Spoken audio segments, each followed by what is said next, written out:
What is up, everybody? You are checking out the Uncensored Pro Wrestling Podcast, what the world is listening to.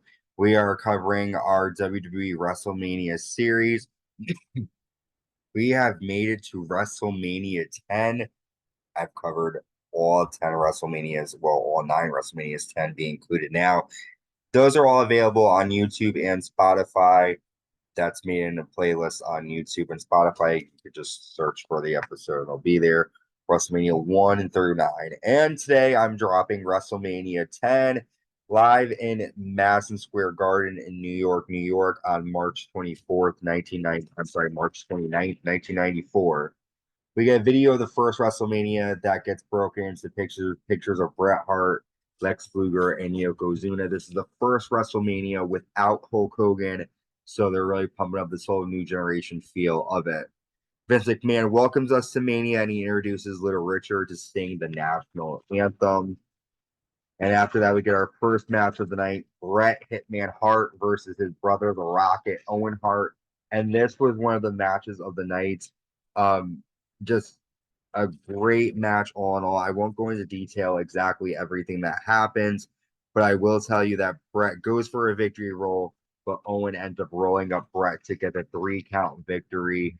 I think that is the best opening match of any show, including WrestleMania. And I gave that a 9 out of 10 because I really enjoyed it. There's high flying moments, there's technical moments.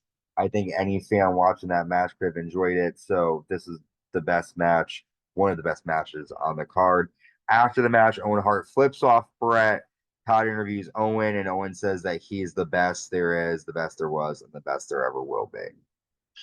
Next, we see Cy Sperling showing us Howard Finkel's new here. Cy Sperling is the creator of Just for Men here, Caroline. So Howard Finkel has new here.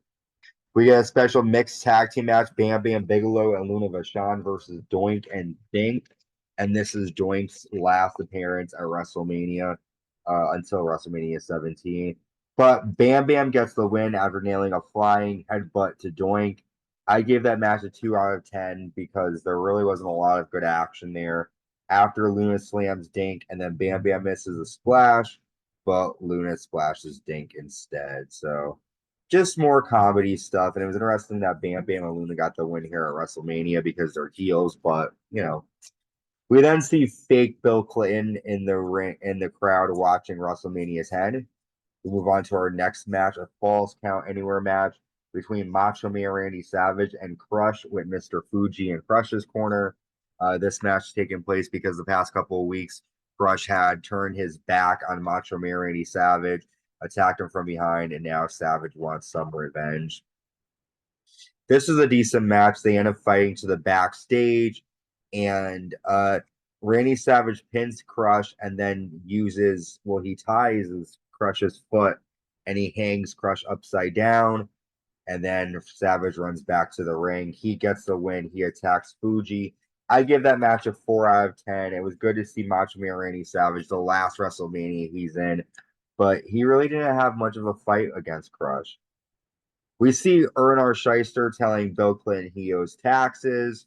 We then get a promo for FanFest, and we have our WWE Women's Championship on the line next. Women's Champion Alundra Blayze taking on the Women's Champion that walked into WrestleMania 1, Leilani Kai. Blayze gets the win after a bridging German suplex.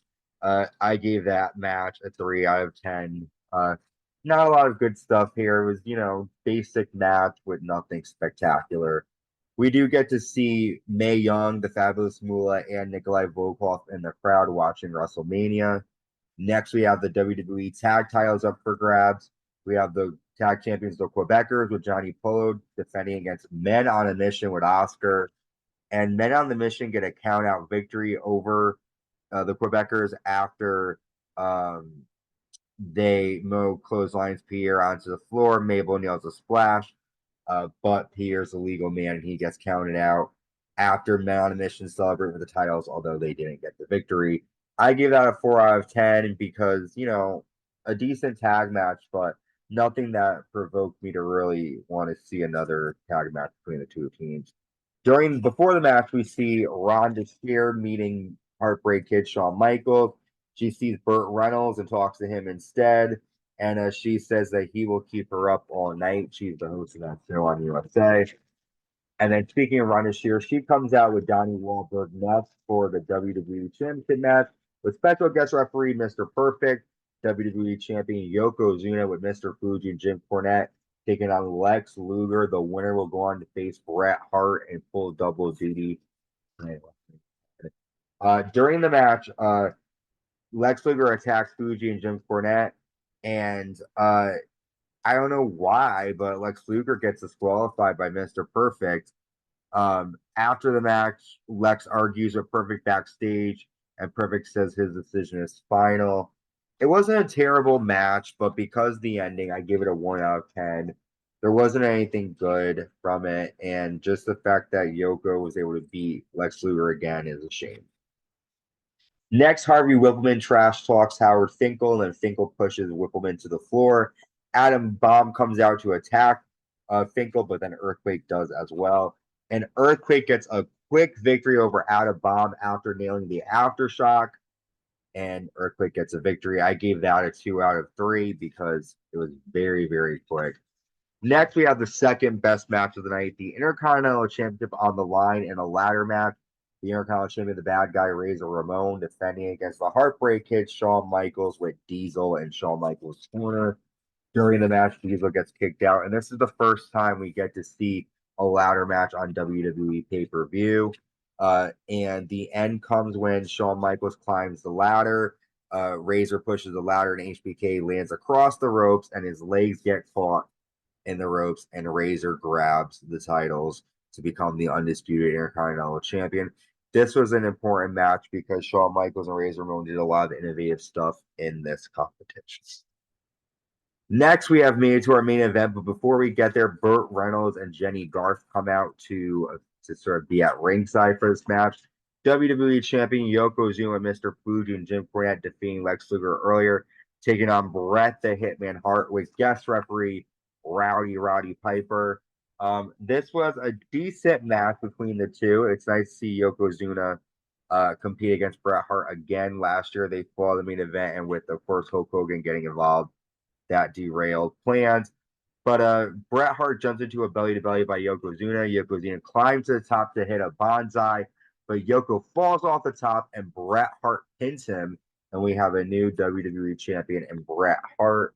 I gave that match a 7 out of 10 because it was just weird the way that Yokozuna just lost momentum after falling off the top rope, and Bret didn't do anything, just pin him like that. But after the match, all the faces come out and celebrate with Bret. Owen Hart comes out and stares down Bret Hart, but Bret is the new WWE champion and the face of the new generation.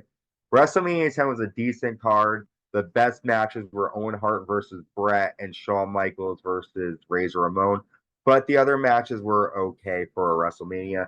So all in all, I give WrestleMania 10 an 8 out of 10. It was a decent show, and I'm excited now for WrestleMania 11, which is live in Hartford, Connecticut.